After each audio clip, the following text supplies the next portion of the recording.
Hello everyone, this is HDCollection here, back with some more StarCraft 2 action. This time it is going to be a continuation of the IPL Team League. We are going to be on game number 3. If you're a little confused about the titling, I have to be careful putting the players' names in the title because it will give away who won the last game, because whoever wins the last game advances on to the next game. So spawning down the bottom left side, it is no spoiler anymore. It is going to be Liquid Tasia, currently having won the last game. He would love to pick up another game, and up in the top right side, it is going to be Young Hua. I'm probably saying that wrong. Yang Hua. Either way, I'm sorry if I'm mutilating the name. It is going to be the Red Protoss for Team IM. Now, this is a name that you're unfamiliar with. I don't blame you. It's okay. You're welcome here. We don't judge. He's actually a player who hasn't had much success in the GSL, but is one of the stronger Team League players for Team IM. And you may think, well, you know, what does that even mean? Well, you got to remember that playing in team leagues is completely different than playing in, say, the GSL, where for the most part you know what your next match is going to be. You may even have weeks to practice for it,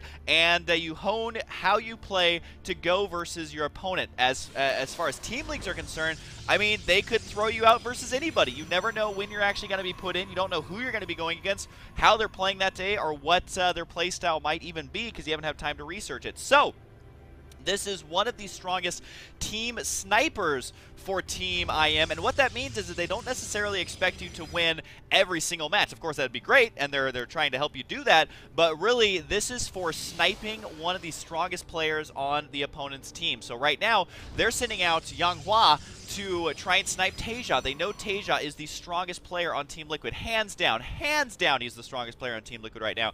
I don't think anyone would deny that. And so we do have a hidden command center up here actually in the north here by Tasia. A beautiful play there. Going to be tricking his opponent into thinking that, hey, there's proxy racks going on here somewhere. Even hides his first racks in his base, so this probe hasn't seen anything yet except for the scouting SCV. Going to be moving out, and this probe's like, okay, what's going on here? He's going to be scouting out the first proxy location, and will eventually, yep, he does go ahead and spot the command center here. Didn't force an early zealot or anything like that, and even if he was saving Chronos, he can just dump them into that probe line right now.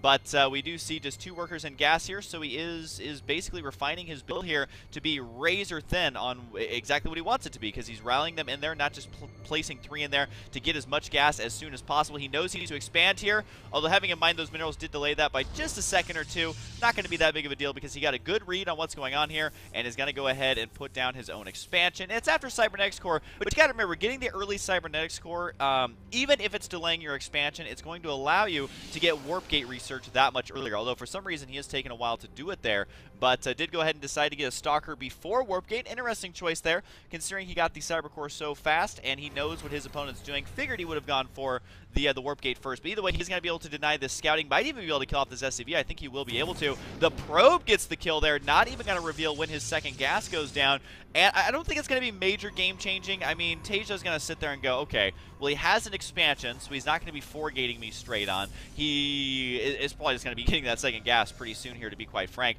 So the fact of the matter is, though, is that he did deny the scouting of that second gas, so that's going to help out. Also has the Stalker on the field now, so as a scouting SCV right now, the chances of him actually getting up in that base once again to get any good scouting off is very slim. Although there is a Stalker here out in the center of the map, is going to go ahead and try and grab this Watchtower. These Marines will be able to do some initial hull damage. They're actually in a really good angle to do so, although not behind the smoke screen here. I thought they would have been, but there we go. And the Stalker is going to get surrounded by the Marines here. Yes, he was able to kill off 1 Marine without losing the Stalker, but he did take quite a bit of damage there. And you have to remember that for Protoss, your first Zealot, your first couple of Stalkers, they are so important. I don't know the exact math on it or why it always ends up working out like this, but anytime a player loses those first couple of units, I swear they always lose the game, because you just don't have enough stuff to defend those mid-game rushes. It slows down your tech, and as Protoss playing versus Terran, you want to be 200 out of 200 mass upgrades. No, need to be careful with the Stalker there. Good control by Tasia, unable to finish off the Stalker, though, is going to attempt to intercept it there. But yeah, as Protoss, you want to be rushing that tech as quickly as you can. You want the 3-3, you want the Psystorm, you want the Colossus, because those are going to be your best units. You got to remember for Terran that really Marine and Marauder are kind of your best units. You know, there are other units that are useful, like Vikings and Ghosts. But really, I mean, there's not that much that you're really rushing towards in the end game. I would mostly just say the upgrades in your Marine Marauder Ball. But it's much, much different for Protoss, because remember, between the 15 and 17-minute mark, I know I say this a lot, but every time I watch GSL, every time I watch a major tournament, this comes into effect in this matchup a lot. So facts are facts. Terran are going to be feeling really comfortable between that 15 to 17-minute mark, and that's when the Protoss, you know, that's right when your tech's going to start kicking in. So you have to keep every unit alive until then. Once it gets to the late game, then it's kind of okay to start losing some units here and there, because you're going to have Psy Storms, you can turn them into Archons, you're going to be having a lot of Colossus out, plus a lot of Blink Stalkers, so at that point you can afford to start losing some units, but not really before then. There's the scan going to be thrown down. Doesn't actually see anything right now. That's going to be making Teja feel very, very nervous. He hasn't seen the Forge, hasn't seen, I believe, even the, has he seen this Robo? Let's take a look here. And if he has, no he hasn't. He may be able to spot the Observer here as he is selecting these barracks. So might be looking at his main base. Seeing the Observer is going to tell him, hey, I know it's going to be robotics. The chance of there not being robotics at this stage of the game, I mean, it's very slim.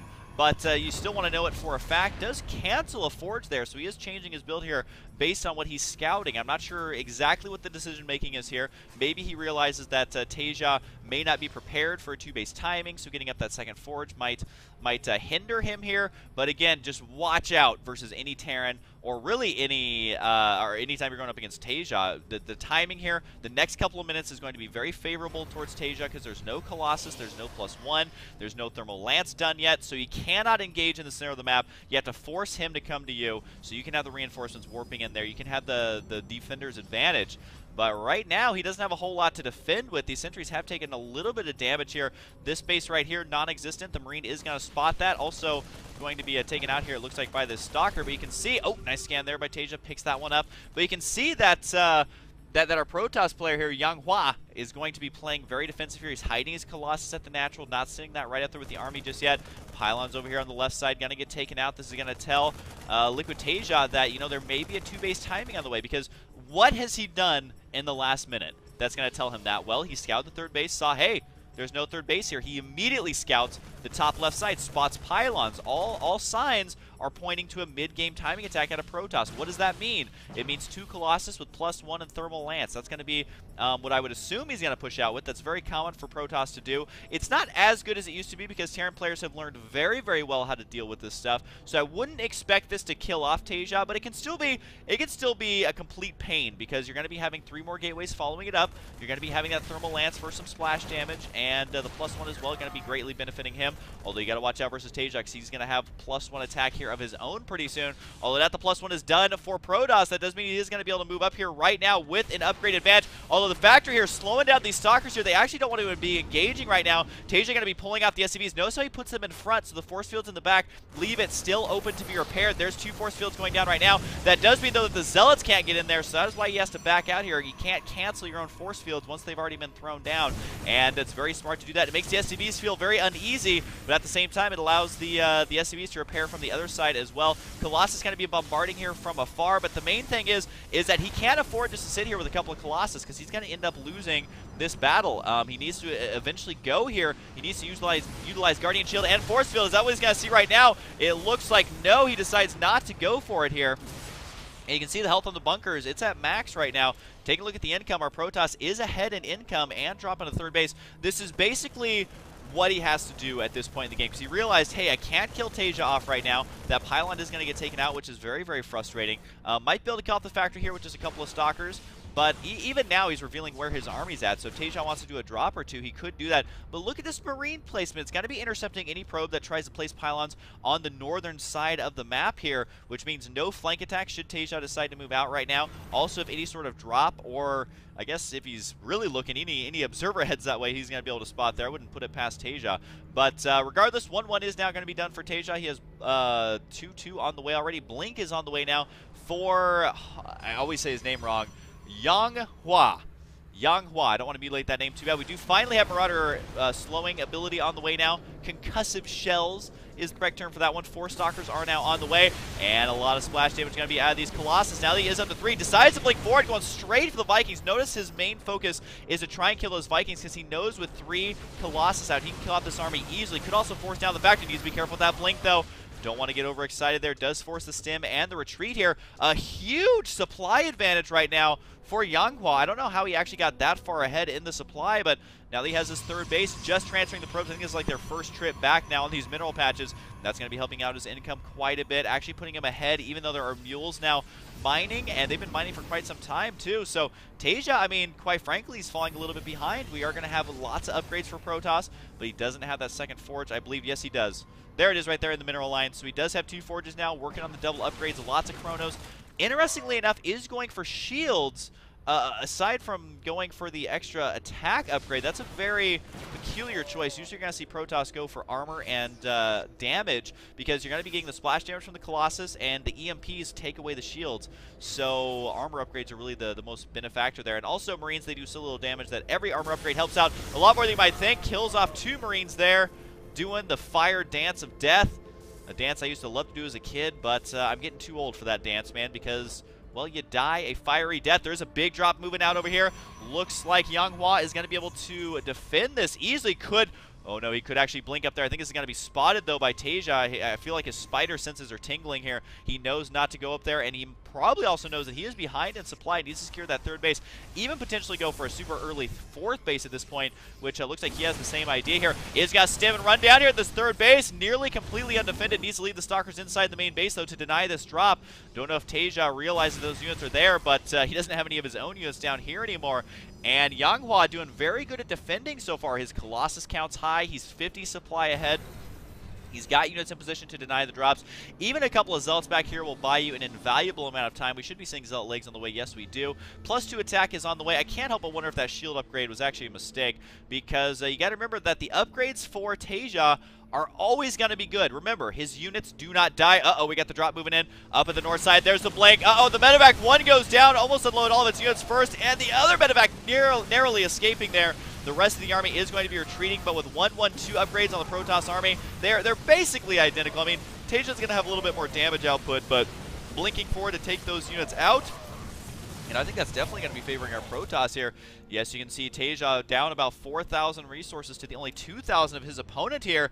And that does mean here that might just be able to win here. Although the upgrades, kills his own Stalker there. He says, Husky, I know I'm ahead, so I'm just going to go ahead and even the score a little bit here.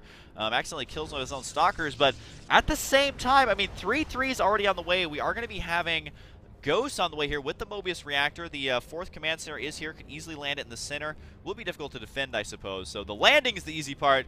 It's the defending it that's going to be tough here. We do have a Warp Prism on the way, but so far I really like how this is shaping up for Yanghua. God, I'm so offensive that I can't get that name straight, but I want to make sure I get it right moving forward. But anyways, we do have +2 attack, +3 armor is on the way here as well. And at this point, though, I feel like with a little bit of hesitation, he may have given away the edge that he had, because you got to remember, he doesn't have that much of a tech advantage. This is the Colossus. We don't see Archons. We don't see Storm. We do see the Colossus out now, but the Viking count is high enough to be able to deal with this, working on killing out the command center. We'll have to repair this, although for some reason is backing out here. I feel like he's being a little bit too indecisive, waiting for more reinforcements here, but needs to make sure those Zealots charging in there. Might need to blink away a few of the Stalkers here, just to make sure those Zealots do engage at a favorable location. Do not want to engage at that location, though. A big concave by Tasia. And with no Storm done, we do finally have some Archons out. But with no Storm here, that means that this army, if Tasia is able to micro well, will be able to do a lot of damage. The SCVs, though, taking massive splash damage here. And here we go. Looks like the Colossus, 1 may fall, but the rest of the army does remain. Take a look at the units lost here. Still favoring Protoss by quite a bit here. And you can see the army has not been EMP'd at all. But that's a big ball of units here for Tasia, deciding I'm not even going to repair this command center yet, but the 4th base going down now for Yanghua. And can he hang on to that? Needs to be careful here, though. He does have a good angle with the Archons in front. The Zealots will be able to be in front as well once that blink is completed here. But, I mean, he played the patience game. Usually it favors Protoss, but, you know, I would say that Tasia is the only exception here. Not sure why he's trying to force the engagement at this 3rd base here. I feel like he could be dropping the main base with a Warp Prism. There's the Warp Prism right there. May attempt to do just that, or begin reinforcing units right away. Lifts off the command center once again. Would love to kill off that command center because he has the center map control of these units, so I've got to be careful right here. They're all by themselves. Good control there by Tasia, realizing, hey, where are those units actually going? Needs to run those back on home. But, I mean, at the same time, while Protoss loves to do late game versus Terran, he allowed Teja to get maxed out without doing any damage. He didn't do really any economic damage. Yes, he delayed some mining, but other than that, I mean, look at the DPS in this army. They can kill destructible debris in like one shot. So that is going to be a lot of DPS. However, it is now 2 attack, 3 armor done. Surprised to not see the 3 attack again. I feel like it's just so crucial versus a player like Teja, who is already at 3-3. His Vikings have 1 attack as well. Nice blink forward to try and take out some of those Vikings, but he is forcing the Protoss to retreat. And with no Psystorm still, this is going to be tough. Psystorm research just now finished, though, but the Colossus count has already been substantially reduced. Can he get a big storm off on this army? He's going to need to. Where are the High Templar going? You're going the wrong way. The engage right here might actually be favoring Teja. Look at that supply plummeting. Where are the High Templar? Coming in from the right side. They are vulnerable to EMPs. They do get EMP'd. Still have energy for 1 storm here, but it looks like Teja has somehow done it. Look at the supplies, 166 to 99. A horrendous angle here for Yanghua, and now it looks like even the Vikings being landed, they're high on the damage output, low on HP, but that doesn't really matter because any units that are Protoss going to be able to reinforce with are just going to be gateway units. He just lost his 4th base, while Teja is going to be expanding on the back of it here, and that does mean it is going to be favoring our Terran. So right now, I feel like this might actually be it. The GG should be thrown out pretty soon. The supplies heavily going to be favoring Teja here. And, I mean, there's just no storms. The EMPs have been too good. The High Templar count too low. And by too low, I mean there's actually no High Templar. Taking a look at the unit stat here, 4 Archons, 12 Zealots, a Colossus, and a Stalker. I mean, 6 Stalkers total, but, you know, he just really needs those storms. And Teja's so good versus Archons, so good versus storms, that you've got to keep the Colossus alive, and that angle's really, really bad. Especially if your name is Zealot, then you're going to go ahead and be dying right now. He is finally getting a favorable angle, but it's not going to be a favorable engagement. Those probes going to melt away. A nice flank attack here by the Zealots. Might be able to even it up a little bit, but I mean, let's be honest. There's a huge army back at home. It's reinforcing right now. And Teja deciding, hey, probably a good idea to kind of back out here. This shows you how powerful the Protoss army is once it starts getting good upgrades. But at the same time, there's just not enough stuff. Almost double the supply now for Teja. Taking a look at the units lost, I mean, he's got to make up a lot of room here. And if this Archon kills off this entire army by himself, which he won't, then maybe it could turn around. But at this point, what is that Colossus doing? A dance of death. Unfortunately, it's going to be his own death as Teja's going to be able to take it out. And Colossus fall surprisingly fast. Nice Marauder micro here. Actually manages to take it out. There's the GG. The Marauder saying kaboom, baby, as Teja is going to go ahead and advance on through the team league into the next round, able to defeat this Protoss. He is so good versus Protoss that it is actually absurd.